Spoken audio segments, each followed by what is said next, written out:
Welcome to the Gaelan Trombley Show. You can find me on Facebook at Gaelan Trombley, on Instagram at Gaelan Trombley, and on YouTube at Gaelan Trombley. Spelling Gaelantrombley. Enjoy the show. On episode 23 of the Gaelan Trombley Show, I have my good friend Mike Cross on. We go into his background in the fire department, his current position as a 911 dispatcher, and we also touch on one of our all-time favorite events of the year, Crossapalooza. I hope you guys enjoy episode 23 of the Gaelan Trombley Show. On episode 23 of the Gaelan Trombley Show, actually that kind of sounds like my normal intro, but we're here on episode 23 of the Gaelan Trombley Show. I have my good friend Mike Cross here. I'll probably refer to him as Kono for most of this, but so if you want to know, maybe we can get into the backstory of why we call him that. But he is a loyal listener of the Gaelan Trombley Show and good friend.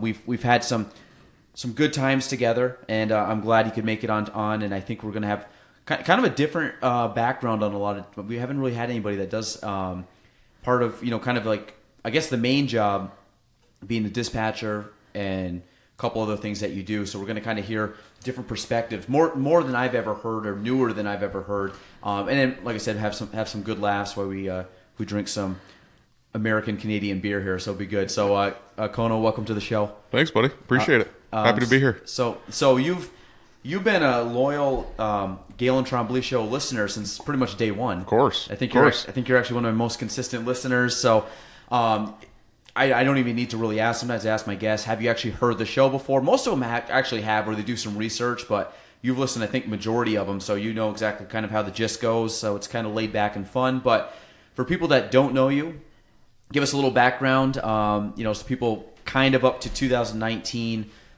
Mike Cross. Again, I would even say how you got your nickname. I kind of know, but I want to hear your perspective. The nickname Kono, huh? The nickname Kono. Well, born and raised All Sable Forks, Fern. I think we're going to touch on that a little bit. Fern Lake. My parents, I went to Catholic school in All Sable, and then ended up going to All Sable Valley for a couple of years, and then I ended up transferring to Seton through my rest of my high school years, where I graduated from. Met your wife there, one grade below me. And from there, I went to college, Clinton Community. I did for 2 years. I was actually going for pre-education. And then at the time, before I got out of school, that people were just talking, like, they're going to be a push for teachers. Everybody's going to need to be a teacher, People are retiring and all this stuff. And at the time, I was having, we were looking and people couldn't find jobs up here for teachers. They weren't retiring like they thought they were going to. So I took the corrections test. And that was in 2005. And from there, that's been my career since. Yeah. And when I got out of high school, I did some community service. I did volunteer fire department, volunteer ambulance squad. And I went through the ranks through those places and had my daughter in 2008. And she's 11 now. Wow. Dating myself a little bit, right? Yes. And up until this point, I'm still employed in Clinton Correctional, going on 13 years, and been a 911 dispatcher for Clinton County for just going on 7 this year. Yeah. Doesn't even seem possible. So pre-education is what you were going for? That's what I was going for, actually. Really? Yeah, I mean, everybody knows Kevin Patnode, right? I know the name. Yeah, Kevin Patnode. He was a history teacher at All Sable Valley. And just took a liking to that? I did. He kind of fueled my fire. I'm a history buff anyway. Yeah. I love history. And something I wanted to do. And I figured that would be my path. It was fair in math and science, better in English and history. Yeah, math and science would come from Mom. Yeah, English, history, that's Ralph. That's Ralph. That's Ralph. That's Ralph all the way. That was actually when I left high school. My mom was a teacher. My dad was obviously in real estate. So I kind of went. I wanted to either be teaching or business, never really wanted to do real estate, but the teaching thing I seriously thought about that, probably because it's the only thing I really knew as an 18-year-old, because you're exposed to it. Mm-hmm. And obviously if you have good teachers, I think you take a liking towards it, because they, like I said, if Kevin was kind of influence on you especially at a young age when you're kind of looking for some type of role model to kind of show you what, these are good career paths that you could take. So what, and then, I mean, what was the time period on that pre-education? Meaning, like, when would you have graduated roughly? Probably around 2005, 6, somewhere in that range? Yeah. I think I probably would have been starting my master's around 2006. Because when I think that carried over, because when I went to school and college, which we're probably about 6, 7 years apart. Yeah, 2001. But I think a lot of that stuff was the same as when I went in, because a lot of people went for teaching. It was the same thing. There was not a lot of teaching gigs. And I know a lot of people that even have teaching or are teachers now were doing the same thing. They were getting any job they could get. It wasn't their specialty. And I don't know what the job market's like right now as a teacher, but I think too, speaking that I wanted to become a history teacher. I think when you look back now and look at history, we went through the housing crisis in 2008 and stuff like that. So people were scared. Yep. They didn't want to retire. It was a different world from when we started growing up and stuff like that, walking the streets and stuff like that, going to the playground. After 9/11, all that stuff changed. Yeah. Well, I think we see less of that today too. Oh, yeah. I mean now it's like kids can't cross the road without, I think we were just, I wouldn't say we were like, well, probably kind of were the gone till dark kind of kids. It got dark, you came home. Oh my God, dude! When we were kids, like riding bikes around. Well, like Chris and I will tell you. Chris will tell you when we were kids. We'd be out across town. Yeah. Once it got dark, that's when you played manhunt. Well, you know what I mean? Yep. That's when you played manhunt, and we'd do that till 11:30, 12 o'clock at night, and come home, and nobody said nothing. Yeah. It wasn't a big deal. Yeah. Now, that's kind of ironic considering that there was a pretty prominent kidnapping in our town, and back at that time, in the late 80s. Yeah, Gaelan Nixon. Yeah, I heard about that. Yeah, and that was the same street that we grew up on, and we played manhunt and we did all this stuff, but we were kids. We didn't think about it. It's not like today where you read about these people that are out kidnapping people or whatever crimes they're committing. It just wasn't. Well, I think it's a different society. Yeah, things are more exposed now too. I mean, people know about more stuff now than they did back then. Oh, absolutely. The way the news is nowadays. Well, social media too. Social media gets a lot of information out there fast. I mean, sometimes it's factual, sometimes it's not, which is always that's problematic, for some things. I was just talking about that on actually on the last podcast, 2 podcasts ago, that there was basically talking about how even information with like news and stuff, they can swing. It was talking about an election, how you can swing an election based off of what they feel. Like if you type in something, they can go pro or con whatever the candidates are. It's funny you say that because you look to now. So if you go on Google and you search something, right? Yeah. Go on your Facebook or go on your Instagram account and start seeing these ads pop up for something that you Googled. Oh yeah, retargeting. You know what I mean? I mean, it's just it's crazy. So, I mean, they know. Yeah, I mean, people have even talked about, I don't know if I've seen this before, but people have talked about even, like, talking on the phone. Like, if we were on the phone talking about, Miller Lite, and we were like, hey, what do you want to drink? I say Miller Lite, then people would get retargeted with, you might never text it or did anything like that, but they would almost like, now I don't know if there's stuff in your phone and what you say. It's like there's a greater source that somebody's listening to or paying attention to. It could be when you take like the transcribed stuff, obviously your phone can recognize voice recognition. So is there ways, I don't know if it's factual or not, if that can actually happen or if it was a coincidence, but if I've seen that, it hasn't happened to me before, but I've seen people that it's happened to where they've just by talking through the phone been a retargeting for whatever they're talking about. And it could have been, anything, a restaurant or, going to a certain place. Hey, you guys want to go to New York City for the weekend, and things would start popping up about New York City. Yeah, it's funny because I just bought a new mattress back in July of last year. Yeah. And I was looking, it took me a while, pretty big purchase. I mean, that's something you're sleeping on, and you want to make sure you get what you want, and you're happy with what you buy. And as soon as I did one Google search, I was on Facebook or Instagram one day, and I'm looking, and all these ads are popping up, and I'm like, yep. Once I purchased it, never saw another one. Yep. Craziest thing ever. Yeah. Never saw another one. You see that with flights, like air flights. You see that with shoes. You look up shoes. Next thing you know, you have pop-up ads for Nike all over the place or whatever. Book a vacation to Disney, see how many Disney ads you see pop up on your Facebook. Yeah, I don't want to go there. I mean, it's good for marketing. I mean, coming from kind of a marketing field or background now, it's like that stuff is stuff you really look at, targeting with keywords, search behavior. Absolutely. It makes things better. It's more efficient. I mean, especially from a marketing world, but it is funny that you constantly get hit with it. And it's not something that you just not something that you're just looking to buy either.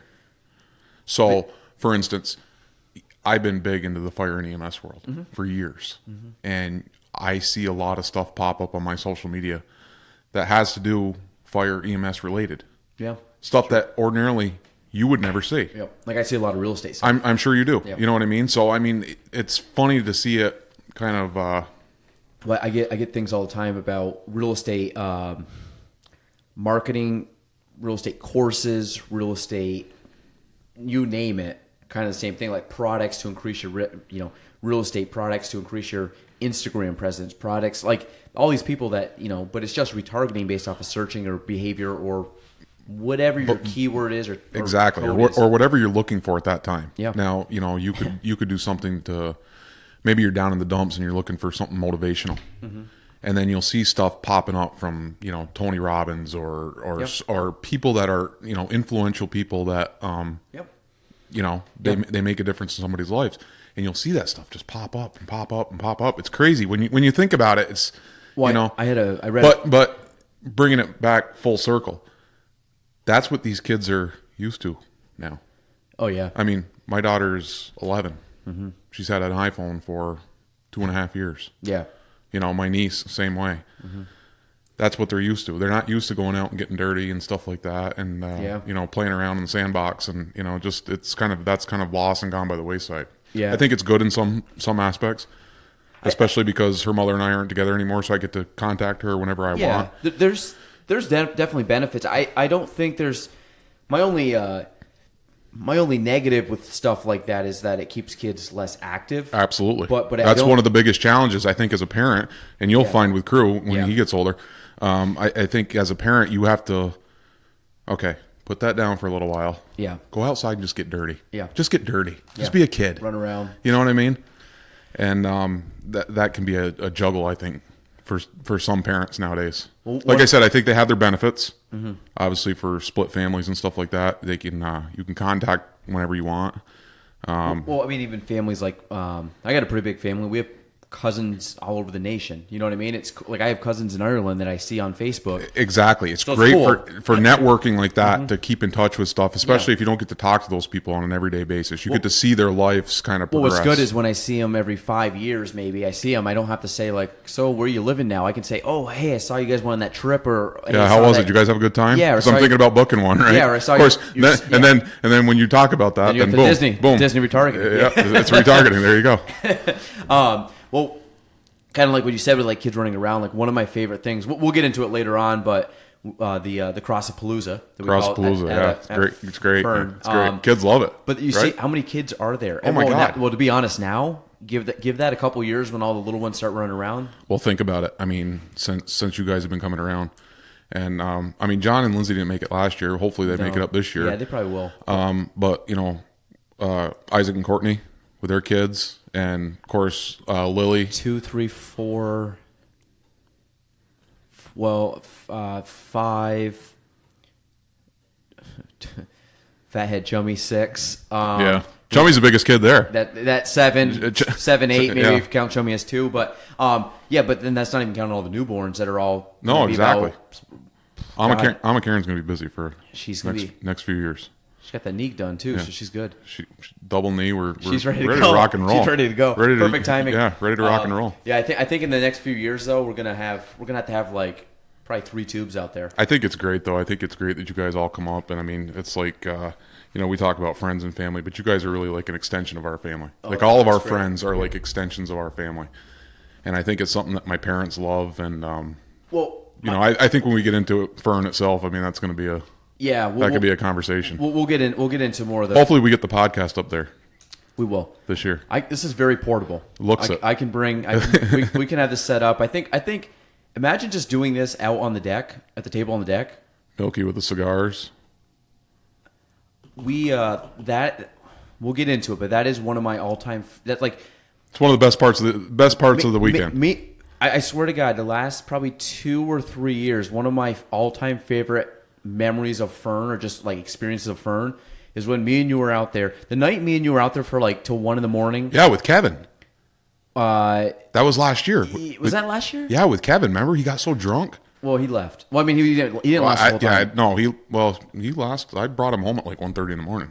Kevin's the was that neighbor. That was last year? Yeah, maybe it was. Yeah, it was the night. We were all sitting by the fire that night. Remember? Yeah, it was the third into the fourth, and I remember me and you. I mean, we stayed up till 2:30. 2:30. It was late. Late for you. It wasn't late for me. Yeah, it was kind of normal. Yeah, I worked midnight. We had a few cigars and beer, and it was like one of those.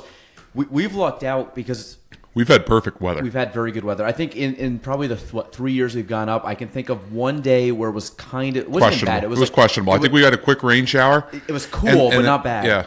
And last year was brutal. We've had like 90 plus degrees the last 2 years, but at night when it's like 75, 80 degrees, there's not a bug outside. Nice little breeze going through.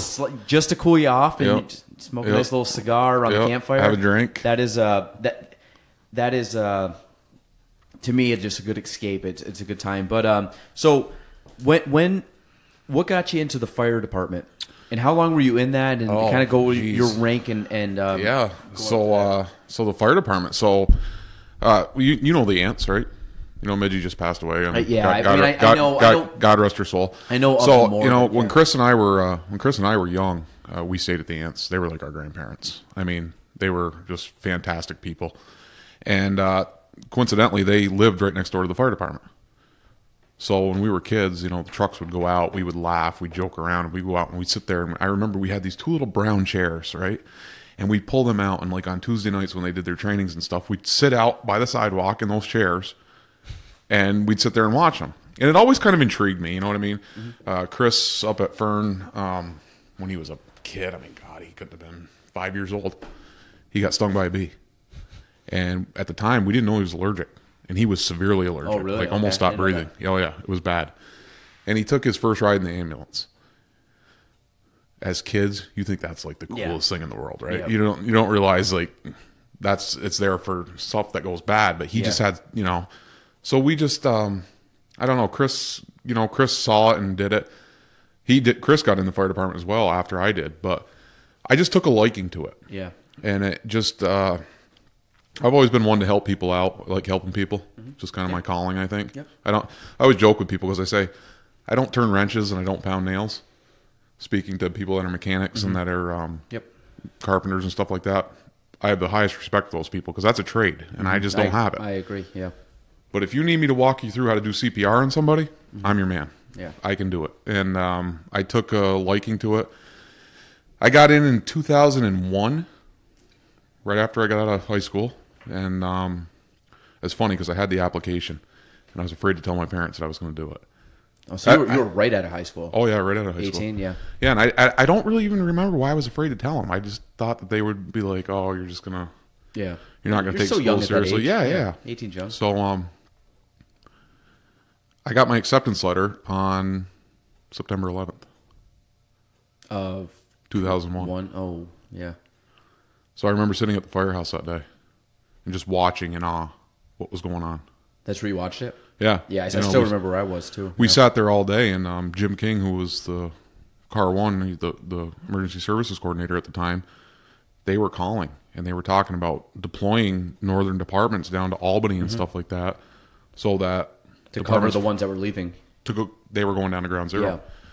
And I remember ambulance crews around the county sending rigs down and helping out and stuff like that. I had some friends that were state troopers at the time. They got called that day. You're going to New York City. Yeah. And they went. And I remember it being such a sad time.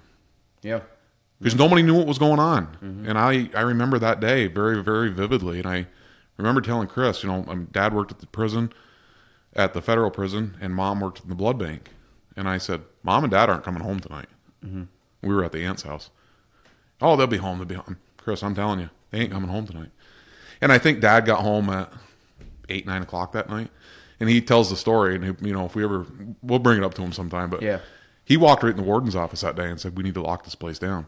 This is a national emergency." The warden said no. Yeah. But Ralph had enough foresight to, you know. Yeah. And Mom getting ready to, you know, kick the blood out, and, you know, for the people that needed it and stuff like that. It was a scary time. Mm-hmm. So, I mean, I'm kind of going other directions here, but so I got in that, and then I don't know, EMS just kind of piqued my interest a little bit. Mainly because they run so many calls. Mm-hmm.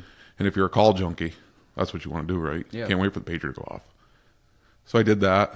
I became a captain, an assistant captain there for 2 years. And then I did my EMT, mm-hmm. and I did that for 3 years. And then that took me to about 2008. And I was downstate at the time. It was just hard to make calls and stuff like that. So I kind of gave EMS up. I became an assistant chief in the fire department in 2008, and I was an assistant all the way to 2013. Wow. Yeah. In 2013, I made chief, and when I was going through my divorce in 2016, that's when I got out, and I did it for obviously family reasons, you know what I mean? Yeah. It was probably some of the best years of my life. Mm-hmm. I have met lifelong friends out of it. People that I have great respect for. I learned a bunch of stuff. I've met a lot of people. I've been to conventions and training classes and taken classes from the chief of the Phoenix Fire Department, mm-hmm. you know, and taking classes from guys from FDNY. I mean, just crazy stuff. Did swiftwater rescue training in Saranac. Oh, really? Yeah.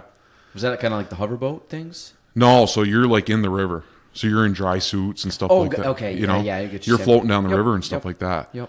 And there's 3 instructors out of Saranac Fire Department that are nationally certified to teach this. Mm-hmm.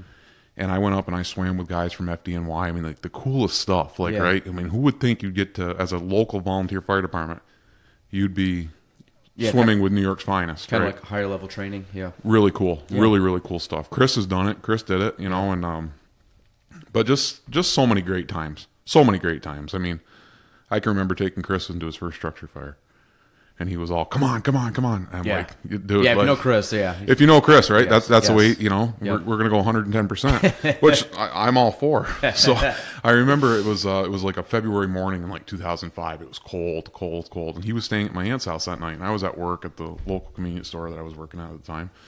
And I come around the corner. It's like 7 o'clock in the morning. And I pull into the fire station parking lot, and I look, and Chris is standing there in his boxer shorts. And I'm like, "What are you doing?" He's like, you just ran across the road? You just ran across, right up the hill and over the parking lot. Which sounds like him, too. Yeah, well, I don't want to miss a truck. I'm like, 7 o'clock in the morning. You know, the first one there, sitting there, he forgot his door key, sitting there in his underwear. But laugh and joke. So he threw some sweatshirt on that he had above his gear and stuff like that. And we went up to the fire, and I said, he gets off the truck, and again, the truck's parked at the end of the road, long driveway. He's on a dead run. I go, "What are you doing?" He goes, "Oh, we got to get." I said, "Be plenty of fire when you get there, bud." You know. So I took him in, and it was a great brother kind of bonding experience with both of us. You know what I mean? That I got to do something that I love doing, and he was taking a liking to. And Chris was a good firefighter. He was a good firefighter, you know, for the time he did it. Obviously, his timing wasn't as right as mine. Yeah. With Lily and stuff like that, and moving to Plattsburgh and stuff was difficult. But I think the time he did it. It was fun for him. You know? Oddly enough, there was a time back, probably like, God, maybe early high school. Like part of me was like, I always wanted to do a legit, like, not so much like volunteer, but do like actually professional firefighting, like the city. And I think part of it had to do with 9/11, with just like the firehouse atmosphere, and like, you know, you go out. Help people. So after 9/11, you saw a big spike, right? Yeah, everybody just had that. And I think part of it was, now I was younger at the time. I mean, when that all happened, I was I think in 6th grade. I think when it happened. I mean, I remember it as clear as day. But when you go, like, there was a point where I was like, it'd be really cool to just like work in a firehouse, because it was kind of like a team. Like, I played team sports. It was kind of like you're a team of guys. You know, you're doing the thing. You're helping, especially people with you guys now, like with CrossFit, right? Yeah. So it's like you know, it's kind of this. Yeah, it's very similar. Yeah. It's a sense of community, but you're I mean, different styles, but you're bettering people around you and helping people and things like that. And but it was kind of the same aspect. Like you make lifelong friends through sports, through the firehouse, through or the fire department, or our gym and things like that. You make some really good, or even Fern. Like I mean, a lot of those are kind of tied in. But we've met. Yeah, well, you guys met friends of ours. Great friends that just showed up, right? Yeah, you know what I mean. I mean, there's good friends now that we're friends and now you guys keep in touch with them. That's it. We don't really cross paths much more. Like even the Hartunians, like we exactly. They're great, great guys. We see them once a year, but it's like nothing stopped. We just pick back up. You pick up on that once a year, and you're just like, back to normal. So, but no, I think it's good. I don't know why firefighting. I always kind of like in the back of my mind always thought it would have been, because I think it's just one of those professions where you help people and you do it to kind of. It's intriguing.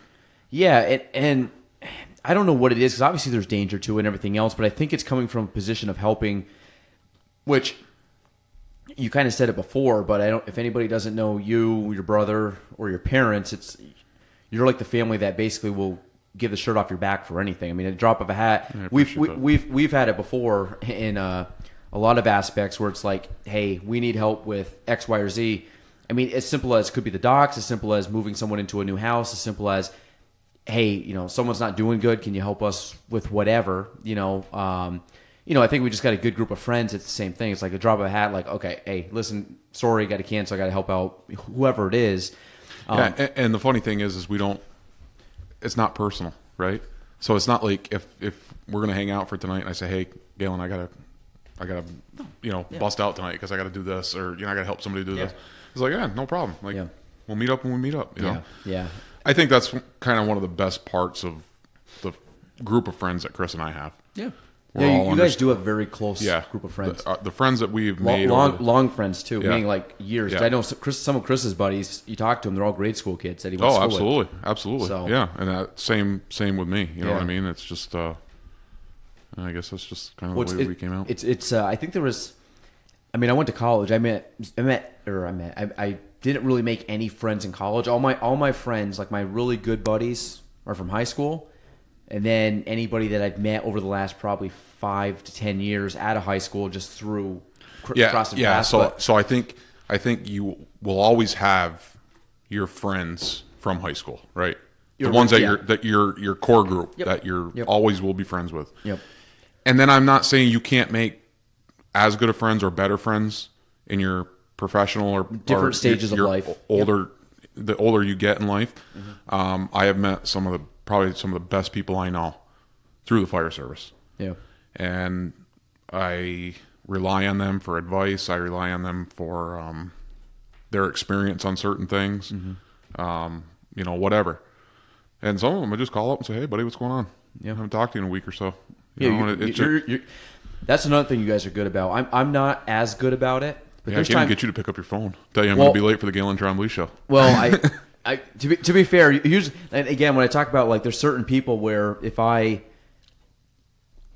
try to pick up my phone, but I try to get back, and usually it's the same thing. Like if I get a call from you or I get a call from one of our buddies, and it's like, okay, they're not just calling me usually for, there's usually a reason to get back to them. It's not just like they're like, it's not like you're calling me for some random reason. Usually it's something like, hey, we got to discuss, or something time sensitive, or hey, can you help me out on this or that? So I try if, obviously timing allows, to make sure I get back. So but you've always been good. You've called me before times and just said, hey buddy, what's up? And we just talked for a few minutes. And the couple quick things. Your brother will FaceTime me. Oh yeah. He'll just randomly FaceTime me. I'm like, what are you doing? How's it going? Yeah, it's funny. I was working midnights on Sunday night, and I'm laying down to take a nap, right? And he FaceTimed me at some point, and I woke up and I saw it, and I'm like, hey, what's up? Everything okay? Oh yeah, I was just calling to see what you're doing. Yeah. I'm like, I was laying down to take a nap, dude. I've had more FaceTime conversations with him about really nothing. Just he loves to FaceTime. Yeah, just checking in. Yeah. Well, it's when he FaceTimes Ralphie, and Ralphie's got the screen pointed up at the ceiling, and Ralph, he don't want to be part of that. He doesn't want to be seen. No. He just wants to be heard. He doesn't want to be seen, right? I think we'll get Ralph. Would Ralph do the podcast if we got him down in Fern? Boy, you think? I think he'd be a good one. That would be a challenge, but that would be kind of cool, right? I would love to get his. I mean, he's got stories. Because the thing is, I've heard stories. The problem is you better get ready to hear about Hartunian or some kind of story that he's got about somebody else, because that's what he's going to do, right? Oh yeah. He's going to talk about somebody else. He's a ragger. Like he'll rag on you. Yeah. He's like a ball buster. Oh, because no doubt. I think you got to have it's funny. I think we all are though. Well, if you got good friends, we make fun of each other back. I mean, like to the point where you've got to be able to take it. If you're going to hang in this group, you've got to be able to take it. You got to have thick skin. Thick skin. I think the fun thing about everybody in our circle is if you're not getting made fun of, you're not accepted at that point. Because I think like once you start getting made fun of, you're in the crew. Like we know you can take it. We know you can handle it. We know you can give it back just as good as you take it. So there's a lot of fun. You know, what's funny? It's funny though. Some people don't. Great. Some people just don't dish it though. Some people don't. It depends, but Chummy takes it really well, and he can't dish it. No. And it's not that he doesn't try; he's just not skilled. No, Milky don't say nothing.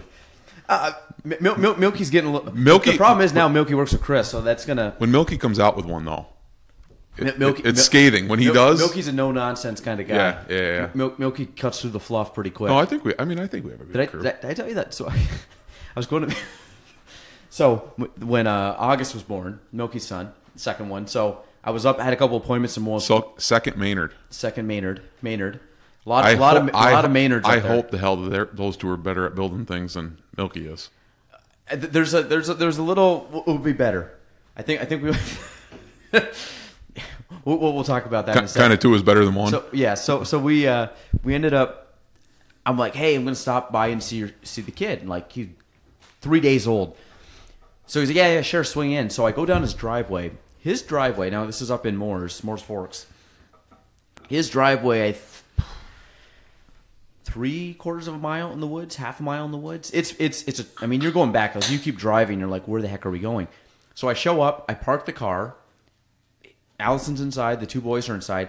Milky goes walking across. He's got a blowtorch in one hand. I don't even know what he was carrying in the other. And I go, what are we going to blow up right now? Well, he's walking back to the house, and I'm like, what are you doing? He goes, burning a couch. I'm like, burning a couch? I'm like, so I go in, chit-chat, I hang out maybe 45 minutes to an hour.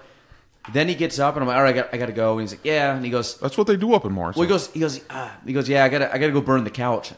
Like, what are you talking about? I thought he was joking. He goes, no, the couch over there. And he points at this couch. It's all full of like cat and dog hair. And he goes, basically, you couldn't clean it. So he's like, I'm just going to go blow this thing up in the woods. Now, granted, the guy's got like 50 acres in the middle of Moore's Forks. Like, nobody knows where his house is. I mean, it was tough to, I say tough to find. I kind of knew where it was, but it was just fun. I mean, that's typical. You know, he's just literally just walking across through the snow. That's Milky. Blowtorch. That's Milky. Yeah. You're not going to change that.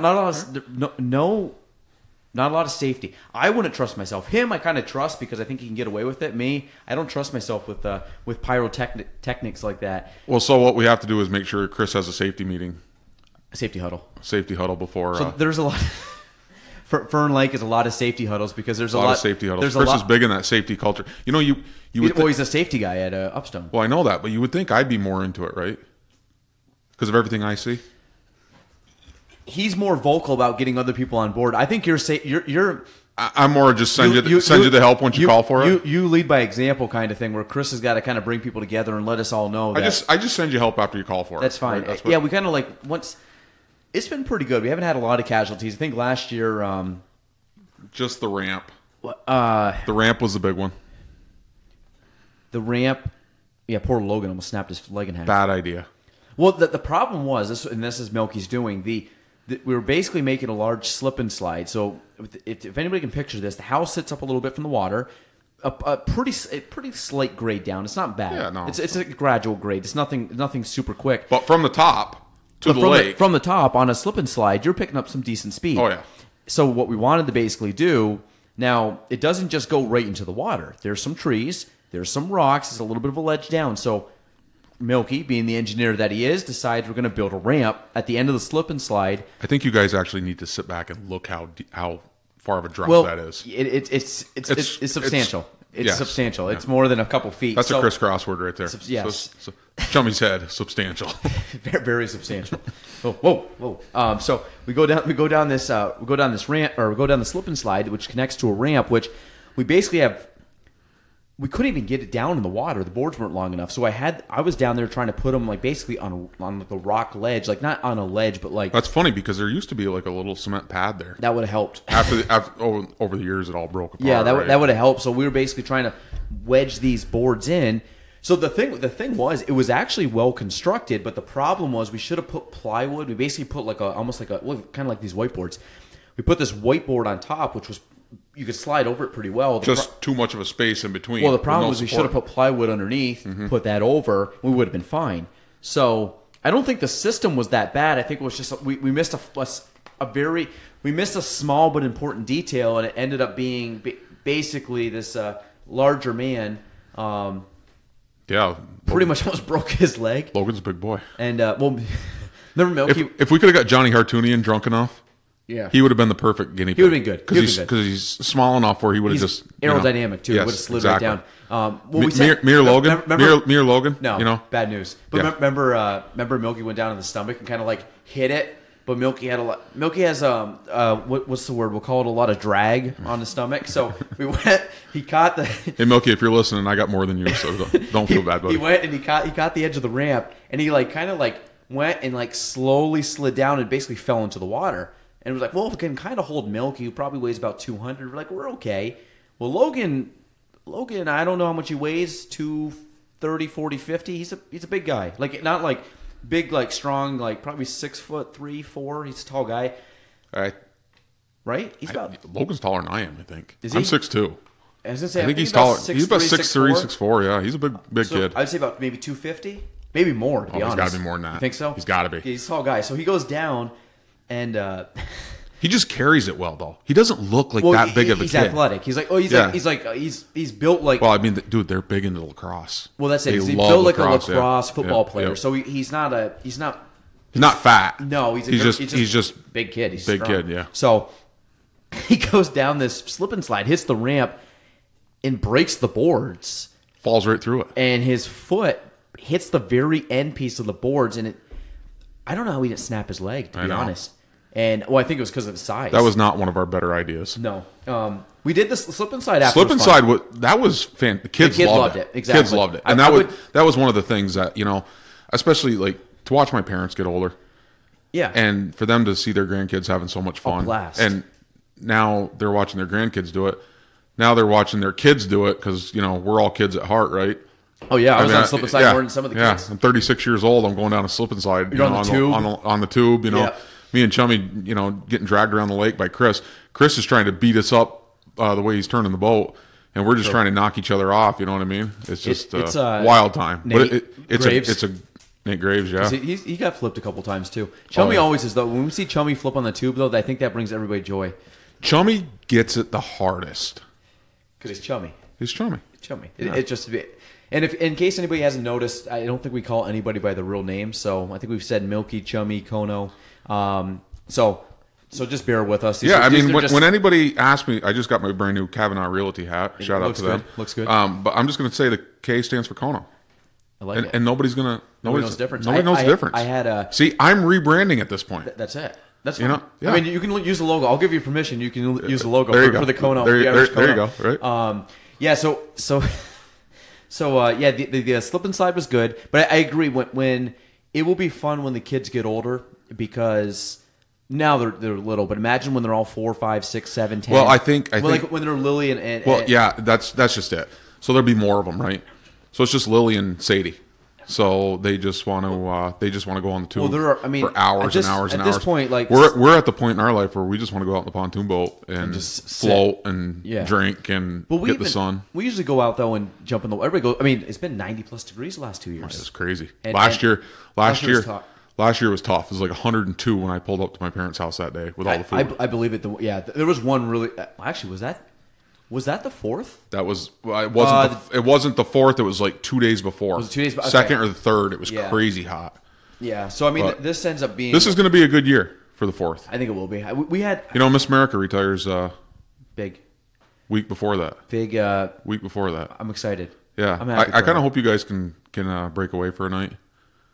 I kind of like I'll greet her at the hospital when she walks out. Oh, yeah, that day. Let me know. Yeah, I'll I think that'd be kind of cool. I think she'd be happy. I think she'd be happy to see all that. Yeah.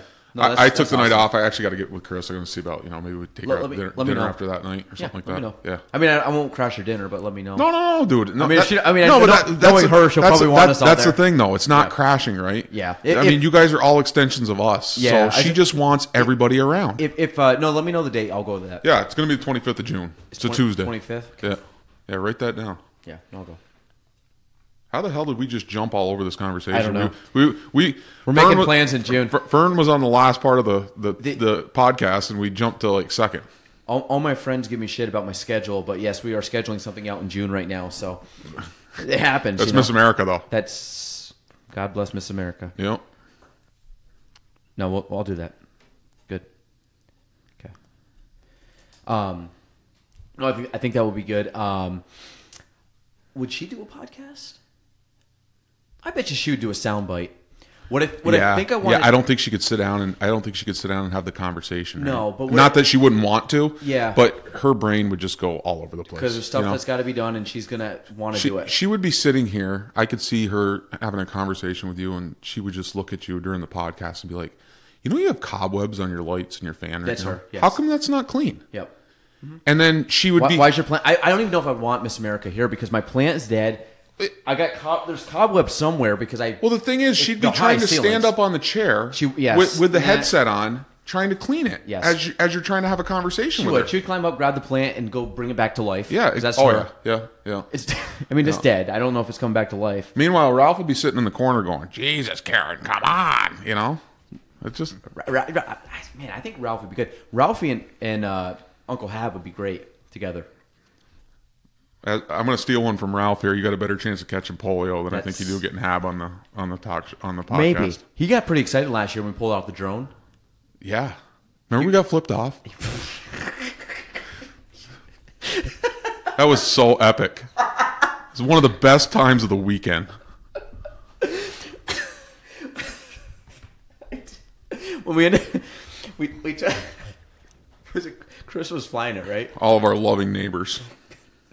He flew this drone across Fern, I don't know where he flew it to. I mean, you guys know the person. Well, he flew it right down before the Narrows, so it was on our side. Oh yeah. So pretty good distance. I mean, he actually went really high. The view was actually pretty incredible. But yeah, but when he dropped it right in front of their porch. But then he brought it down. Hovered her down a little bit. He brought it right in front of this person. It was so funny because we were sitting there laughing, watching it on his phone. Yeah, because it hums. It's just it kind of has this little humming thing. So this lady comes out of her house in her nightgown. Yeah, looking at this drone and she starts flipping off this drone, which I don't even know if she knew what it was. So epic. There's no way she would have shot it though. True, but I don't even know if she knew it was a drone camera.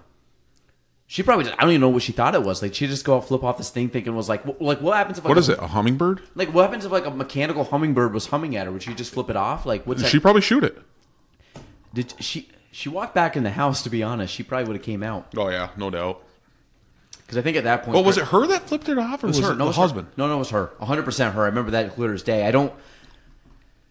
I think she flipped him off and went in the house probably to grab. I wish Chris would have just kind of backed up and just kind of went up at a distance and just. But knowing her, she's probably a good skeet shooter. Chris should have just probably flown circles around the house. Yeah, because he went right in for the pretty much the front window. Yeah. So that was epic times at Fern.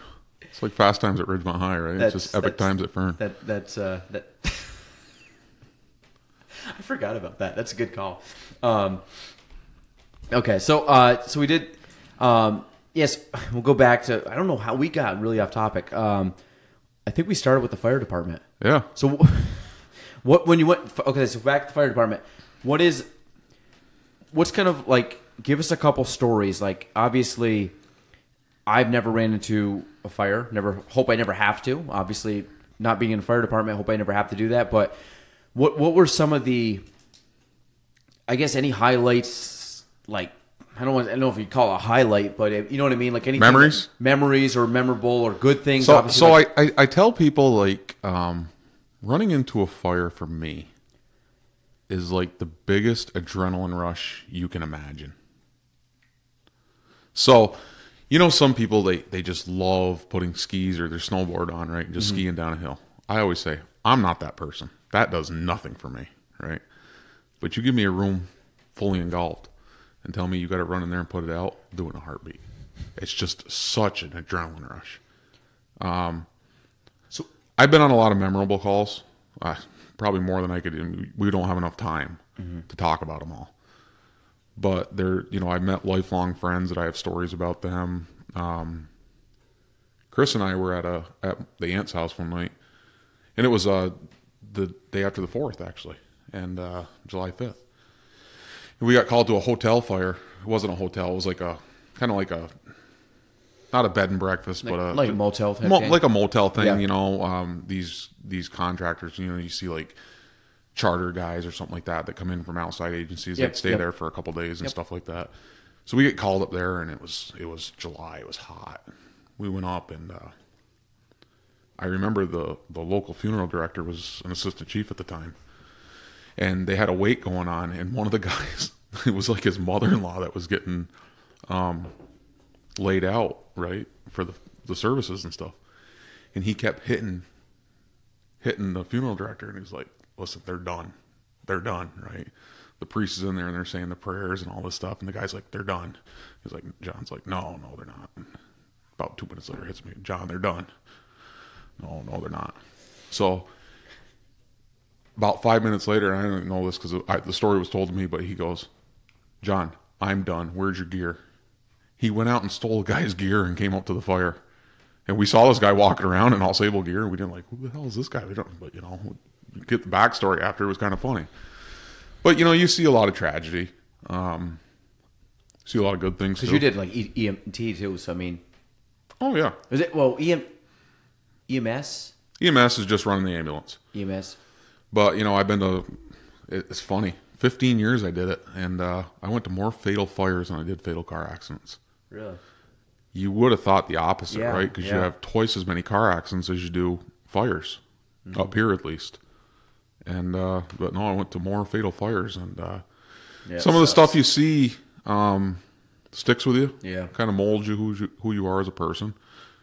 You also have the memories where you can bring a photo album that might mean the world to these people that their house just caught on fire, and you can save that for them. Yeah. Good feeling, you know, good feeling. Yeah.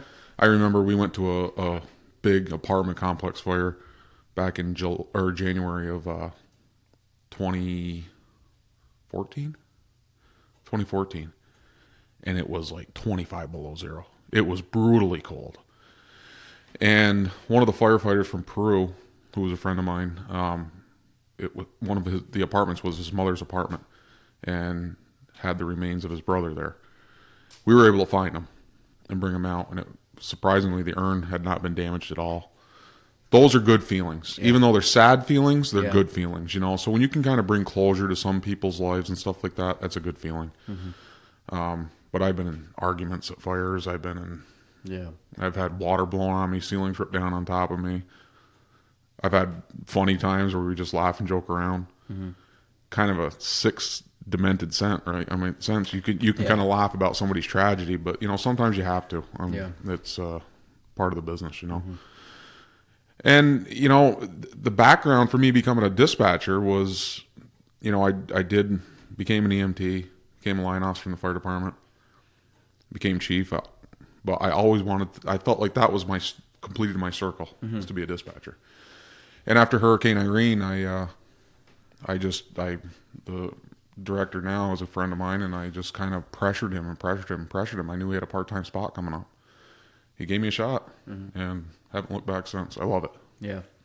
So between fire department, dispatching, I mean, your current job at Clinton, I mean, is dispatching your favorite?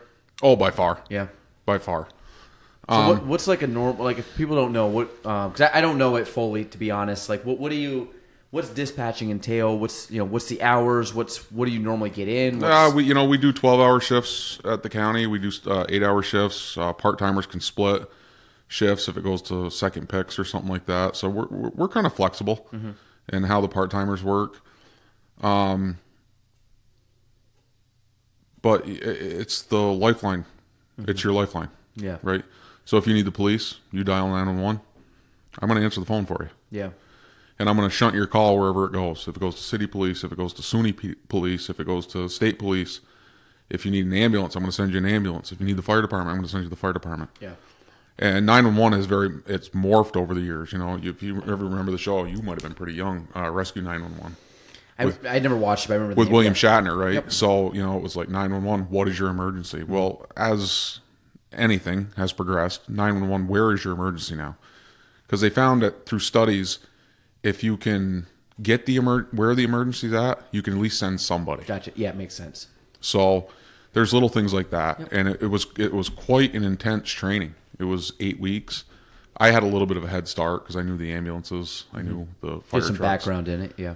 I knew the paging sequence, what it sounded like. So I had that. But the computer work was different. Mm-hmm. The call taking was the most difficult. The most difficult. Because most people, I'm assuming, are well, because you're sitting frantic. there calm and cool and collected, and Yeah. you know, you call up and my wife's not breathing. Yeah, yeah. And you got to talk them through until you can get some help out there. Mm-hmm. Yeah, Jesus, yeah. But I say all the time, I work with some of the most talented group of people that I could ever ask for. They're very good at what they do. I think 911 dispatchers go underappreciated a little bit. You know, you see, you know, and I was on both sides when I was in the fire department. People, you know, they see the fire trucks and they're like, oh, you know, thank you and all this stuff. Thank you. You know, the 911 dispatcher is the true first responder. Yeah. Because nobody knows until they page them out. Mm-hmm. They get the call, they're sending it out. Mm-hmm. It takes a special kind of person. Yeah. There are days where you have to shut off your feelings. There are days that there are calls you'll never forget. Mm-hmm. I took one last December. I got up in the morning, walked out of the room. Had to. Just for my 5 minutes of me. I've delivered a baby over the phone. Wow. Those are the nights that are good. But I always say, you know, when you're sending somebody help, you're doing a service to somebody. Yeah. And it's a great job. I love it. I love every part of it. I always say when I'm going to work at 911, I'm going to get paid for 8 hours to talk to my friends. Yeah. Right? Because they're on the front lines doing it. And I enjoy it, you know? It's just it's cool to be able to help people like that. Yeah. No, that's cool. So when because I think, I mean, I always think like 911, I mean, you know that someone's doing that, you don't really put it together, but like even what you just said, like obviously I knew it happened, but it's just one that you don't really realize, like the talking through, because it could be 15, 20 minutes on the phone with some of these people, right? Oh, yeah. Sometimes, you know, I've had calls last as long as 15 minutes. Yeah. Because you need to make sure that, you know, someone's getting there. You have to remember, the call comes in, we process it, then we page the volunteer department out. Mm-hmm. Then it takes them the 5 to 10 minutes to get to their station. Then the travel time might be 15, 20 minutes before they get somebody. Mm-hmm. And we have to assure that person that help is coming. Yeah. You know? So is there a lot of, like when that happens, when you page, say you page Peru Fire Department for mm-hmm. whatever. I mean, are you in contact with someone from the Peru Fire Department? Yeah, generally, so like a chief officer will come up on the radio or something like that. Gotcha. So when I was chief, I would call en route because my vehicle was an emergency vehicle at that point. Mm-hmm. So I would call en route. Then they would at least know that there's a chief en route, you know. We run through a command structure. ICS was big push after 9/11. Chiefs take these courses and stuff like that. Everything runs through command. So when you're the officer in charge, you're command, and everything runs through you. It's set up very well, and I think this county does a very good job of it. The dispatchers themselves have to know so much just on standard operating procedures. Some departments have a knack about this, and you got to remember it for this one, and what this one does, this one might not do. Mm-hmm. So there's a lot to know. You just can't walk in off the streets and say, I'm a 911 dispatcher. Don't work that way, you know? So, but we have a lot of good tools. Like we talked about earlier with technology. Mm-hmm. We have a program called I Am Responding. So when we create a call in CAD, which is our computer system, it sends out a message to like your cell phone. And you can go on this app and then say if you're responding or you're not responding, or what station you're responding to. You know, South Plattsburgh has 2 stations, Saranac 2 stations, District 3 2 stations. That's a big help for us because we need to make sure somebody's going somewhere. You know, so what happens if you page? Plattsburgh's probably a little bigger, but say you page one of these smaller. I grew up in Chazy. Say you page Chazy. So we have timers in our system. You're going to get some help. Yeah. From somebody. Because there's always backup. Like if Chazy can't make it, the guy volunteers, whoever can't. Volunteers are going to, but somebody's going to show up. But like what West Chazy would jump on, or Champlain. Yeah. Gotcha. Yeah. Not unheard of. Yeah. So I mean, I'm sure that happens. Happens quite a bit. Often. Yeah. Happens quite a bit. Yeah. You know, you don't especially see in a volunteer position. Yeah, you don't see it that much in the city. You don't see it as much in the bigger departments, South Plattsburgh, District 3, Peru. Usually enough, yeah. Yeah, they usually have enough guys to muster up. Might take them a little bit longer, but... Well, I mean, even what's funny is I think there's the fire department. I work with a lot of guys buying homes. You know, a lot of them pick homes. Really, Gaelan? Wouldn't have guessed. Every once in a while, you know. I wouldn't have guessed that. Every once in a while. They actually have a logo very similar to your Kono Irish logo. But the people that are buying homes, like, there's a lot of them that it's not uncommon. It's like, hey, where are you looking? They're like, I got to be in this fire district.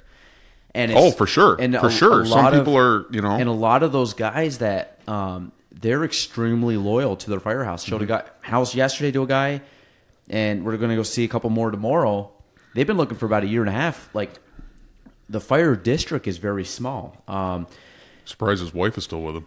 Yeah, well, but I think she's probably a member too. She might. I don't think she's in the fire district. Well, she's fire district. She's in. Was it EMS? Is that it? Same thing. Okay. Most fire departments have their own EMS. So I think there's only a few. There's like Alsable, Morrisonville, Champlain. Their EMS is actually separate. Morrisonville is, yes. Chazy has an ambulance in their firehouse. So it's kind of, yes. And EMS now is more becoming a business. Okay. Because the hospital has EMS too, right? Yeah, CVPH covers South Plattsburgh's. City? No, City has their own. Oh, they do? Okay. No, CVPH covers South Plattsburgh, Katyville, not Katyville anymore, excuse me, used to be Katyville. South Plattsburgh, Cumberland Head, District 3, CVPH covers all those areas for them. Where's District 3? Wallace Hill. Gotcha. Okay, so basically anything out of the city that's, you know, you see all the motels, the restaurants and stuff like that. Yep. District 3 covers all that. The mall. So the guy actually, one of the guys I'm looking for is District 3. One of the guys I'm looking for is South Platte. But the same thing is they're very loyal to their firehouse. Yeah, well, you have district lines too, right? So you can't live outside the district lines. So you got to be. When that's it. So a lot of them, like most people that look for homes, it's town or a lot of it's school district. If you have kids, kind of what school district you want to live in. A lot of these guys, they narrow it down even more. It's like, hey, I got to be in the fire district. And a lot of them, like I said, will go a year, 2 years looking for a home, like actively looking for a home because they are loyal to that fire department. Yeah, it's interesting to see what people's thought process is. You know what I mean? I always said, listen, I live in Alsable now, have my entire life. Mm-hmm. Once something happens to my Aunt Mary, besides mom and dad, there's really no reason for me to stay down there anymore. Yeah. Once Sadie's out of school. Mm-hmm. So I will probably move this way somewhere. Yeah. That being said, I'd probably want to join a department somewhere, but it's only going to be a certain few departments. I'm not going, and that's not a knock to any departments that because I have friends in all of them. But I would just want to join certain departments because that's based on where I'd want to live, or you know what I mean. I wouldn't want to move to Ellenburg because that really wouldn't make sense. You know what I mean? You get your lifestyle where you want to live and things, and then obviously if it lines and up you want to be close to things, right? Yeah. Well, especially depending on wherever your parents end up or move, you're in Ausable now. Obviously, Chris would be District 3, right? Or is Chris could join District 3, but his house actually lands in Morrisonville's fire district. Is, yeah. 300 feet from the center of the road. That's how far it is? Yeah. So your in-laws, right? Yep. Your in-laws would be District 3 probably. Now think about that one. Really? Is that far difference? Well, think about that for a second. So District 3 is... yeah. your in-laws are right behind Chris. they're neighbors. Yeah. Yeah. But they would be District 3 and Chris would be Morrisonville. That's where the line. Wow. Okay. So the line falls somewhere in there. Yeah. So we. Yeah, I think. I mean, don't quote me on that. But pretty darn. No, but I think you're right. Yeah. Like I know Morrisonville. Obviously, has got. I mean, we live in Morrisonville now, but like they have a beautiful fire station. Yeah. And I've never been in the fire station, but driving by it looks nice. And then obviously they have the EMS right on Banker, which is. I know some people that have worked there too. But no, I think it's a good. It's a big business, dude. Yeah. People that are EMTs now are making bank. I got a couple friends that he's up in Champlain, but he does a lot of things up in I think Dana Moore is his other one. And to be honest, who's that? Corey Thompson. Corey Thompson. Yeah. And his wife's the manager up in Allison. Yeah. So or not Alice. Alice. Alice. Yeah. I say Alice. I've got Milky on the brain. Alice. But he's another guy. He does teaching, but he started teaching at Shazy. I was his first class, 7th grade, 2002 or 3, and he ended up coming in. He was a math teacher, great guy. And what's funny is, at the time, I didn't. It's funny looking back. He was young. I mean, we were young too. We were 13, but God, he had to be 22, 23, probably his first year teaching.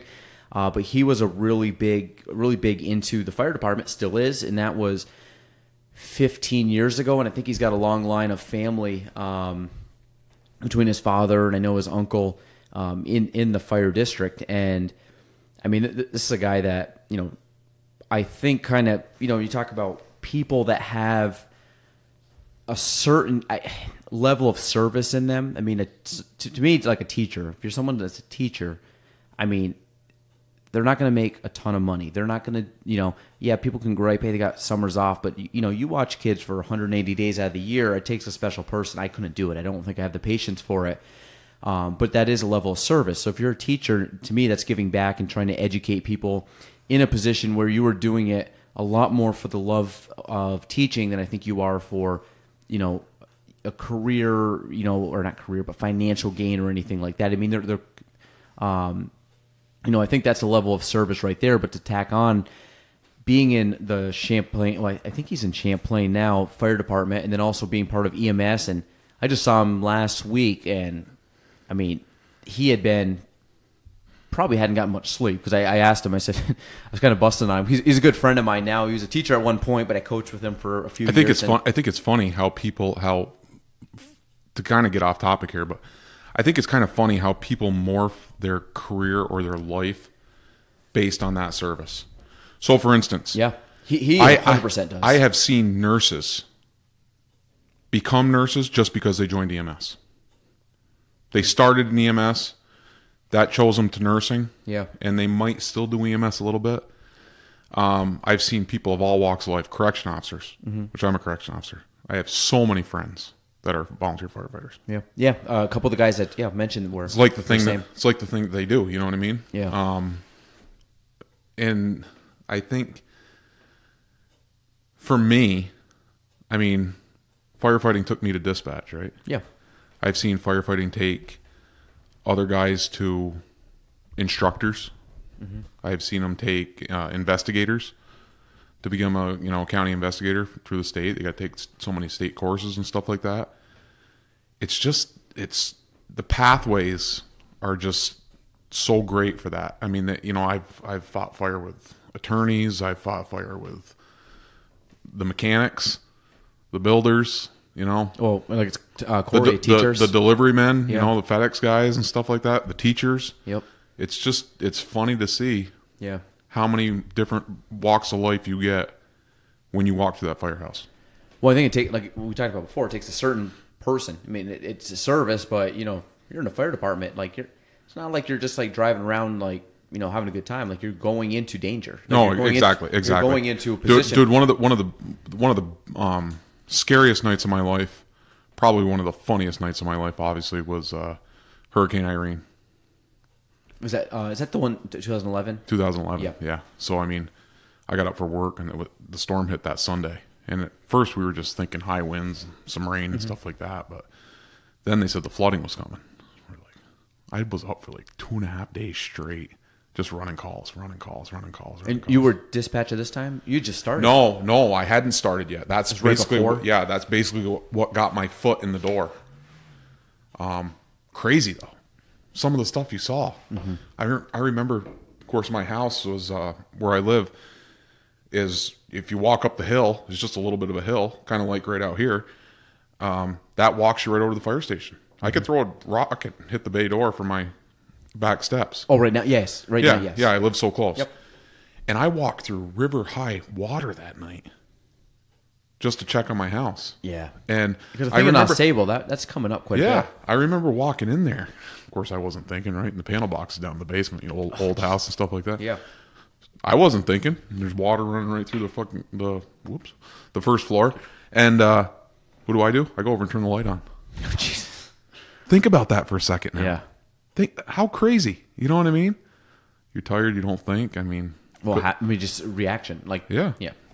So, but like I said, so many stories and so many friends and so many different walks of life. And I really think it molds you into a person that you are to meet these kind of people, to see what they're, listen, like Corey, I mean, fantastic EMT. And he's called me a couple times at dispatch and said, yeah, he's a good guy. Very good. I mean, he's another guy, like shirt off your back kind of guy. Yeah, he said, I remember him calling me. This was back in August of last year. And we were training somebody. And at 7:30 in the morning, I took a call for a bee sting. The girl, she was crapping out. Yeah. She wasn't doing well at all. She had an EpiPen. And her neighbor, who she came over to, and I said, jam it right into her leg. She's got pants. I don't care. Just jam it into her leg. EpiPen will go through pants, go through Carhartts, whatever. And pretty much saved her life. And I remember Corey calling me that morning and saying, you saved her life this morning. I said, I didn't really do anything. I just gave the instructions. You know what I mean? We're kind of modest, right? Yeah. You don't like to. Yeah. I mean, you appreciate it, but it's kind of like, But, I've seen all sorts of things. Well, I think what you talked about too, having to stay calm in a stressful situation. Like you've trained yourself to stay calm in a stress. Like, oh yeah. Like if somebody's calling you and like freaking out, and you're like, listen, you got jammed. Like, because obviously there's a level of urgency, but you being the kind of calm voice of reason behind the mic is kind of like, hey, we gotta, Well, I saw it last year with my father. Or was it last year? No, 17. He got stung by bees really bad, and I was up at the house one night. Yeah. Oh, he was. Yes. Yeah. You probably saw pictures of that, right? Ralph. Yeah. He was. Yeah. Yeah. So, my mother was freaking out, and who was freaking out worse than her was Chris. But I'm like, Mom's like, we need to call an ambulance and everything or we need to get you to the hospital and everything like that. And I said to my mother, I said, Mom, listen, I'll bring you to the hospital. I'm not bringing him to the hospital. He's going in an ambulance. Because if something happens, they have what they need right there. But we can't stop and wait. You know what I mean? Probably one of the smartest. And I remember driving down the interstate that night, and Chris is calling me and I need an update. And I remember that because I was with Chris. Yeah, I said, dude, you know as much as I do. Listen to your scanner app. You can pick up what's going on. But I remember and my mother looked at me and said, we were just passing the Valcor rest area. My mom said to me, she goes, how can you stay so calm? And I said, well, Mom, if I lose my cool, then he ain't going to get any help. And that's basically the motto I live by. There are some things that will fire me up or get me, but you have to remain calm. And one of the things they teach you when you become a dispatcher is like you call me and you're screaming. And I'll just stay in the same voice, ma'am, what is your emergency? Ma'am, what is your emergency? Yeah, brings them down a little bit. It calms them down, and you're able to get the information that you need. Yeah. So there are techniques. Yeah. And they're important to learn. And but I mean, you said 7 years now. Yeah. I mean, actually, mom's birthday. Is it? Will be 7 years. That's when you started. Started on her birthday, 2012. Oh wow. Yeah. So that. Yeah, no, I mean, over 7 years, you pick up a lot of techniques. Oh, yeah. You've had enough. I mean, you've seen a lot in 7 years. It's not like you're doing this. Yeah, well, it's funny. I was working the night of the windstorm last year, and the first time in my 7 years, I saw all 5 positions manned. We have 5 stations that and all 5 were manned, and it was just crazy. I think we did 800 and something calls that night. Jesus, wow. Yeah, it's crazy. So what? How many people normally work on a given night? There's always 2. Always 2? Always 2. That makes sense. And then what happens? Then obviously this is throughout. It's 24 hours a day. There's someone there right now. Yeah, I mean, we don't stop on Christmas. Yeah. Right? Yep. Now... Because your heart attack doesn't stop on Christmas. Exactly. Well, and to be honest, I've seen things happen on Christmas. Oh, yeah. Whether it be, an older person traveling for holidays. Yeah, and so Sadie will stay with her mother Christmas Eve into Christmas. So I try to do my part. Are you usually on call? I usually go down for 4 hours in the morning. You know what I mean? Just to kind of help everybody. What do you think about people who are traveling? The weather may not be good. Or you have people that, hey, they got to get up and they got to go to a family dinner thing. And then, I know it sounds crazy, but like even just people sitting in, you got an older person sitting in a house full of people. It's too much heat or too many people or whatever. Like how many times you see at family get together, someone faints or do something. And yeah, I mean, generally your call volume on Christmas is lower.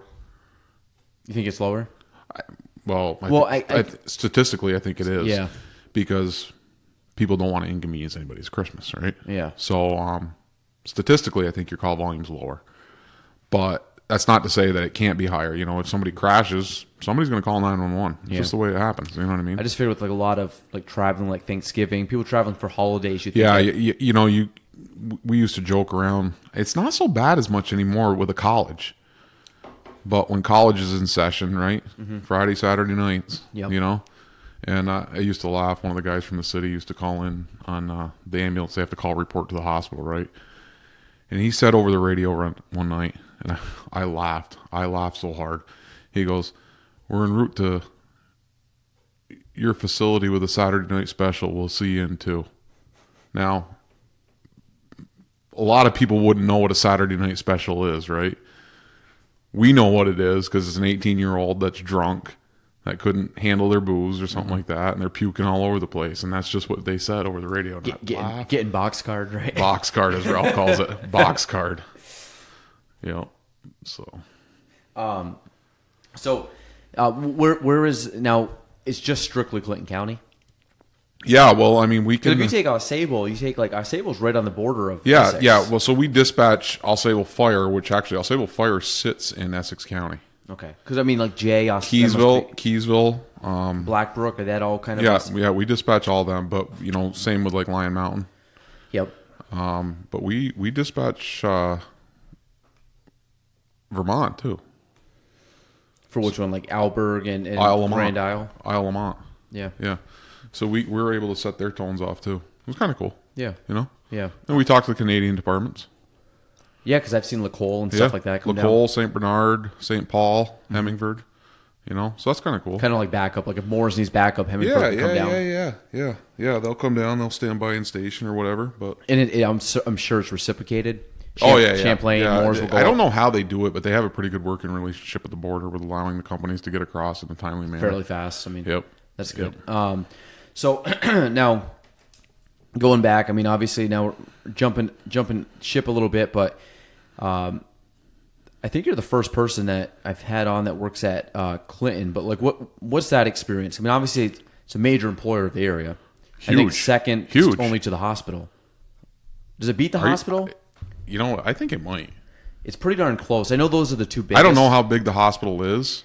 Now maybe. But I know. I say hospital. Maybe hospital ends up being the network of like there's not just the hospital, there's other networks of smaller. Yeah. But maybe that. I'm not sure which one's the biggest, but it's one or two. We are fairly big. Yeah, it's one or two for sure. For Clinton County, we are fairly big. I mean, I know where I work. I mean, we're 930 something officers. Yeah, that's not administration, vocation, or anything like that. That's not sergeants, lieutenants. We're just 900 and something officers. Yeah, so that's huge. Yep.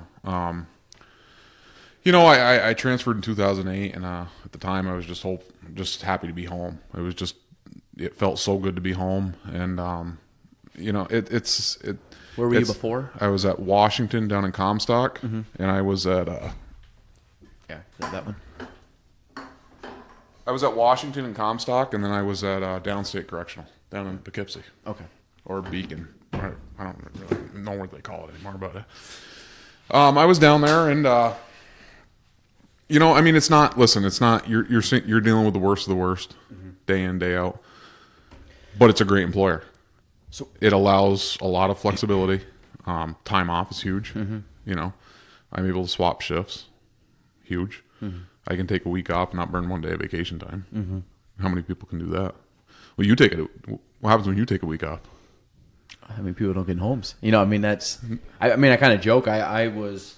That's the thing, though. No homes, right? Or your paperwork, your emails are... Well, in my profession, I mean, I'm at a point now where... I mean, I'm still at a point where if I miss work, that's a day of like, I don't get day... I mean, I can take any day off I want. Yeah. No, but... And you can flex your schedule to how you need to, right? I mean, you're not going to miss a doctor's appointment. No, but that's the thing. My schedule is whatever I want to make it, and to be honest, if I don't want to show someone the house, I can just say no. Now my guilty conscience comes in, and people want to see homes like tomorrow night. I usually take Fridays off. Well, I have probably 4 or 5, or I have 3 appointments that are probably going to take me anywhere from 4 to 5 hours on a Friday evening, which I never really do, but makes more sense. And a lot of these are brand new homes on the market. I don't want people to miss out. So even maternity leave, someone told me the other day. Not paternity leave. They have like 4 weeks off of paternity leave. I left the hospital, I think the day I came home. By the next day, I was working a normal day. I mean, your lucky crewman was born on Christmas, so I mean, you got that day off anyway. To be honest, I actually had I had a couple days off that were kind of quiet, and the next one that's gonna be born in. But you must have downtime. No, I do. I mean, I would say like the week between Christmas and New Year's. Probably not. So, this is a perfect segue. The probably 3 biggest weeks that I have off that I would really say are kind of downtime between Christmas and New Year's, no doubt. Thanksgiving? Now, I still have some appointments. Thanksgiving, yes and no. Probably Monday, Tuesday, right? Well, usually on Thanksgiving, I try to take off. Work like a half day Wednesday, off Thursday. If I can somehow swing with a Friday, Saturday, Sunday off, that doesn't usually happen. I'll probably do something on Saturday, Sunday, probably just because I'm a couple days off for me. That's another thing too. It's not like you're Monday through Friday. No, yeah. So if I can only go see a house with you on Saturday, you're working Saturday. Exactly, and I am very flexible. But Christmas and New Year's, for the most part, it's very flexible. The other one is usually President's Day week, which is like when kids are off of school. Yeah, everybody's out of town that week. People are out of town, and what I've found is that the banks, attorneys, especially attorneys, a lot of them have families. They kind of cash that week in a little bit. Homes aren't really closing. People are still seeing homes, but it's a little more laid back. But to be honest, one of my favorite times of the year is when we go to Fern, because for me, I don't take my phone out for 3 days. Yeah, I remember listening to Chris's podcast, and I remember you saying that. Yeah, I'm thinking to myself, I'm like, I don't touch. That's true. Don't touch. Like, I don't see you. I don't take a call. No, I don't return a message. See you with a drink in your hand, but that's about it. I'm having a good time. We're eating Ralphie's food. I'm with my friend. I'm with Ralph. Beer pong. A lot of fun. You and Isaac are going down this year, by the way. Well, I got to get Isaac on. I want Isaac to do a standalone because Isaac was on the podcast. We had a bunch of buddies here, but yeah, Larry and Milky and Chris. And Chris, the thing with Isaac, though, if you don't know Isaac, like, he's got a pretty incredible backstory, and he's another guy that will, he is one of the nicest humans I think I know. And I would love to get him on. Dude, Isaac is such a nice guy. Like, the best. He's so polite. You know what I mean? Well, the thing is, his backstory, I think, would be surprising. He's probably one of the only people we can't pick on. No. I mean, I still pick on him, but I still pick on him. Okay, but it's not like, Chummy, you got a huge head. No. Like, well, I mean, I guess that wasn't a good comparison because Chris would say otherwise for Isaac, but yes, I was gonna say, no, I think, but he's one I'd like to get on. But like, part of the thing was when I go to Fern. The 4th is, what's the 4th this year? Is it a Thursday? 4th is Thursday this year. Okay. And Friday we have the event. Yes. So this is what exactly what's going to happen. I'm going to work Monday, which is the 1st. I'm going to work probably morning of the 2nd. I will go up on the 2nd.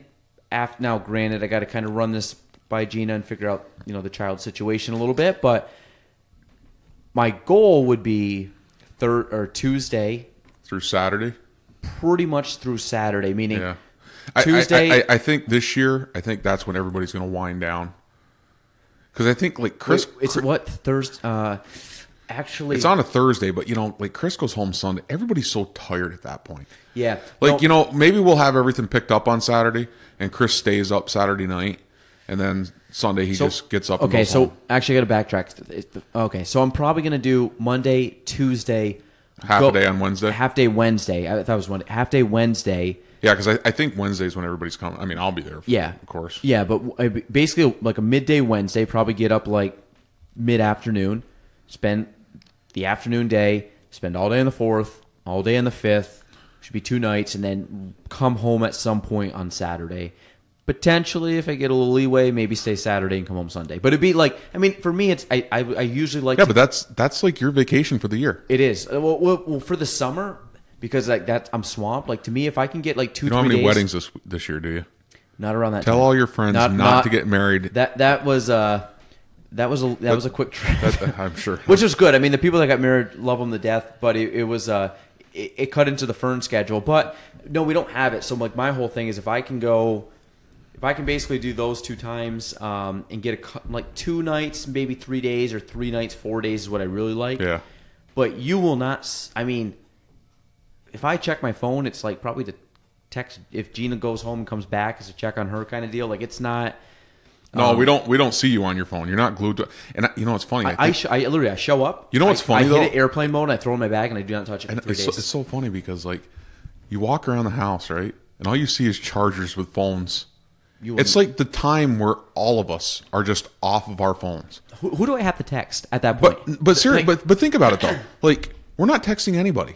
We're all enjoying ourselves. We're having drinks.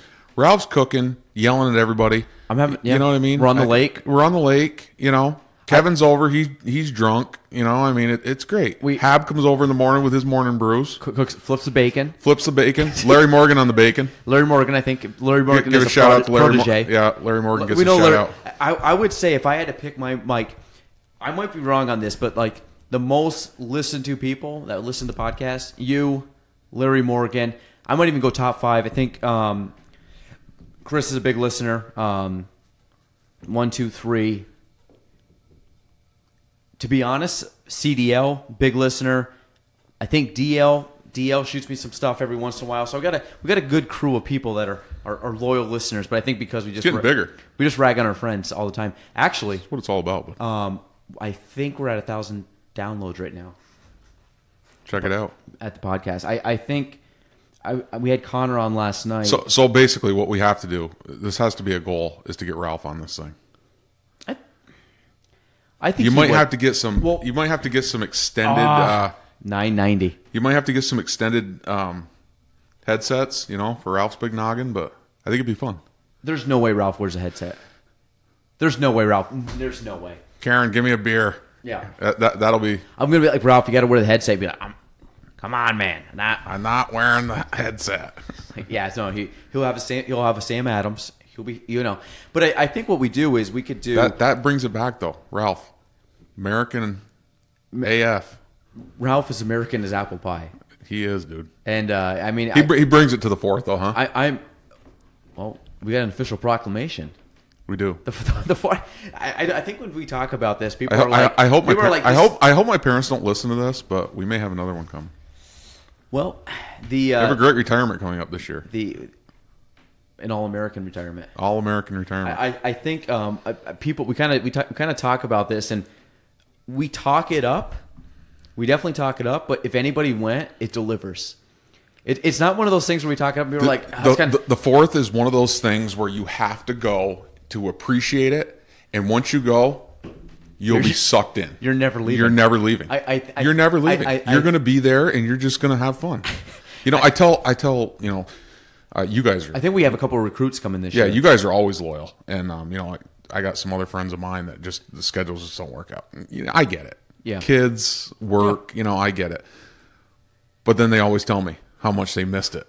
We didn't make last year, but we just missed it, and we're going to make it this year. We already booked our time off. I'm not joking. If I was to tell you, is that one too?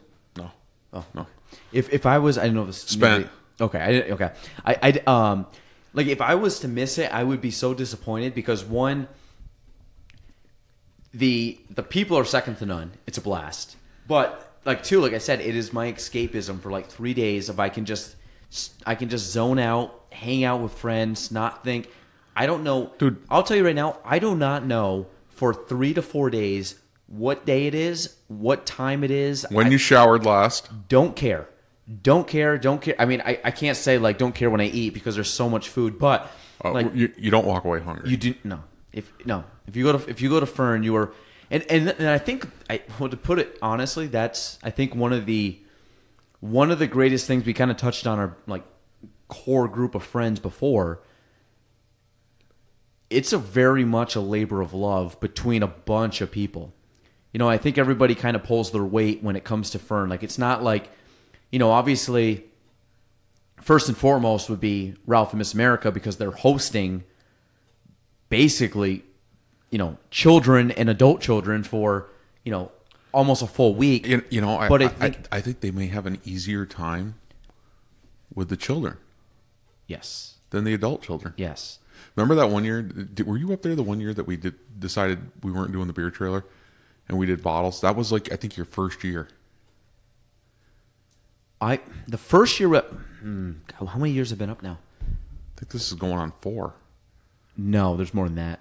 Okay. This might be my 4th. Okay. But so I'm saying so this will be the 3rd year of the beer trailer. Yes, that is true. So the year before that, we did bottles. Correct. And Ralph had a fit. Yes. There was bottles everywhere. Yeah. The beer trailer is the best thing. With the amount of food that we have, where are you putting that food? Now, granted, Ralph, we probably got a bunch of freezers, but I'm like, but legitimately, yeah, you got that reefer trailer. You just throw everything in the back, which I think is more important than anything else. The amount of food that's bought. I think that is just a great reason for renting it. To be honest with you, that's what I'm saying. I mean, you can get beer anywhere. I mean, it's convenient having the kegs and everything, but And then 2 years ago, we went on the Yeti kick. Everybody filled their Yetis. Well. You had the Yetis, and the problem was one of my Yetis just smelled like beer for like a month after. Yeah, you can't change it up after that. It was bad. It was bad because I wanted to use it back as coffee. So now I'll tell you what. You know what you guys got to come to next. Did you come to the Christmas in the Forks this year? I didn't. No. You guys got to come to that next year. I'm in. That's a parade, right? Yeah. Was Milky down there? Yes, he went. You guys got to come next year. Dude, we had such a good time. Oh, I'm in. I got to check the family situation, but I would love to go. I think. Oh my God, dude! Milky's went last year. Yeah, Chummy was there. We had such a good time. Yeah, that's awesome. What'd you guys do? Did you go to the house first? Yeah, we went to the house first. Had some cheese, crackers, pepperoni, all that stuff, and then just kind of hung out, and then loaded up the vehicles. Grab some beers. Yeah. Sitting there drinking right on the street. Amazing. It was so much fun. Yeah. It was cool. The kids loved it. That's the thing now. I think it gets fun when we can do stuff with the kids because bringing.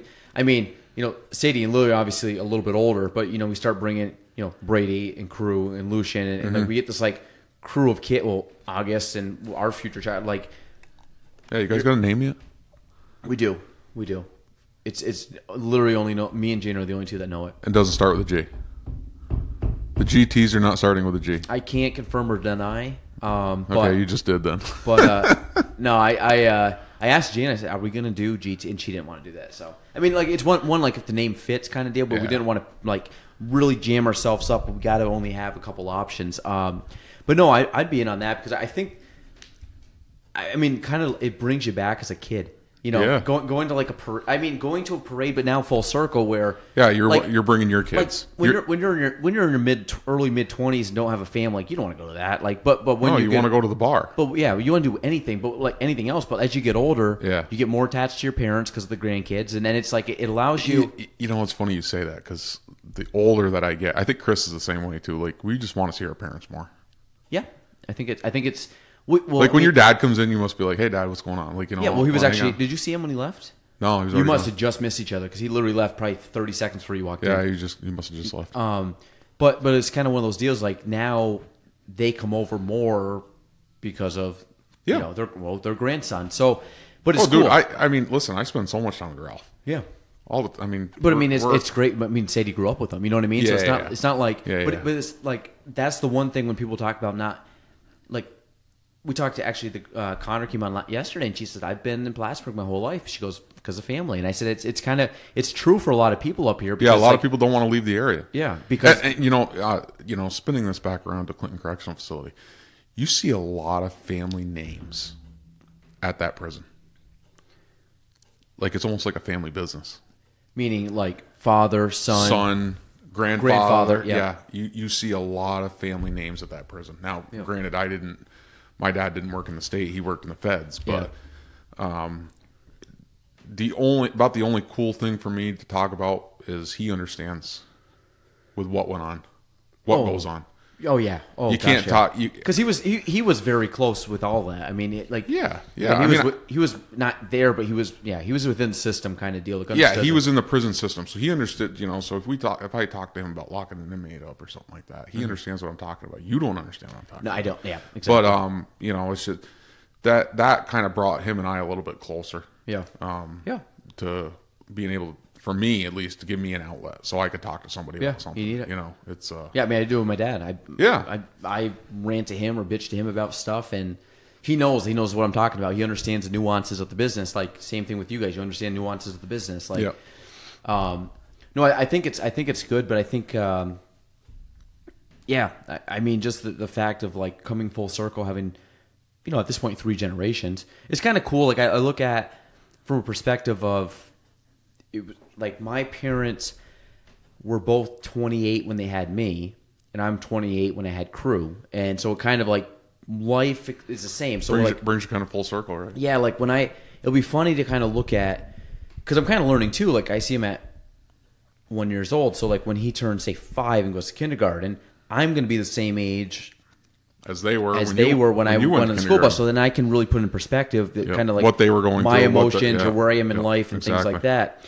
And like I remember certain things my parents thinking my parents were so old was like they were in their 30s, or they were in their 40s, and like now don't seem that old. That's not old. Like to me, I mean, I got a lot of good friends in their 30s and 40s, and to be honest, I'm like pumped for I'll turn 30 in December. Like I'm pumped for my 30s. Like I think 30s is going to be way better than my 20s. My 20s were way better than my. You know what I mean? Like every every decade, I think you just build and build and get better. But it's kind of cool when it comes full circle. So now you get to read. We're going to see though. I mean, like. Your parents leave you with something, right? Ralph has all this knowledge, has all this stuff that he's bestowed upon me and Chris and everything like that.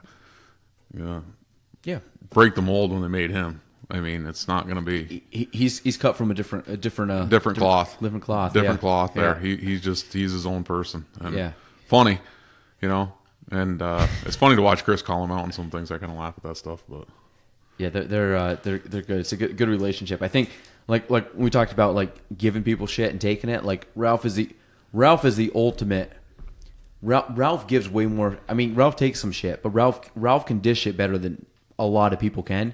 And the thing is, like, Ralph's smart about it though, because when he dishes it, he knows what he's dishing. He's very witty. Yeah, and he's not going to put himself into a position where he's going to get it dished back on him for something. You're right. He's just not. Yeah. Not going to happen. Usually it's kind of like he's kind of like a mic drop guy. We'll hit you. Yeah. Out. Yeah. And you're just like before you even have time to respond, you're hitting the floor.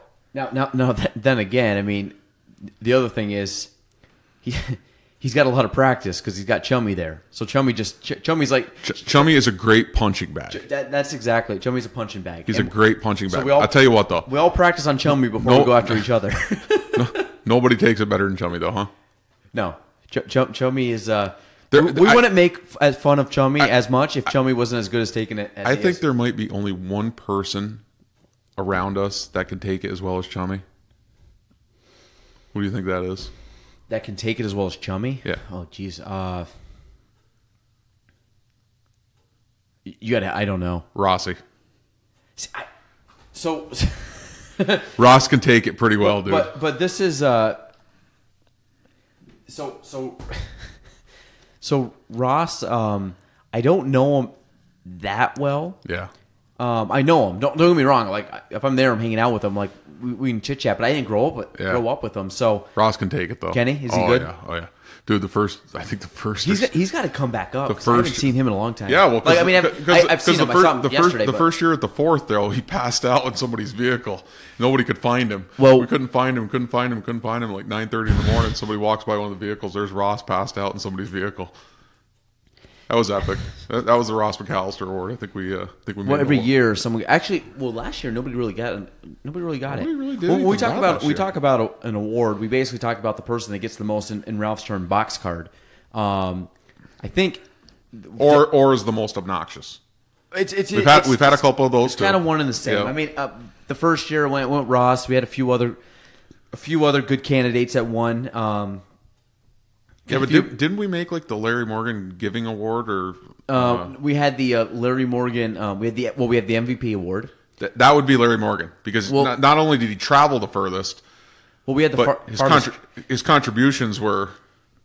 Well, he brings the toilet products.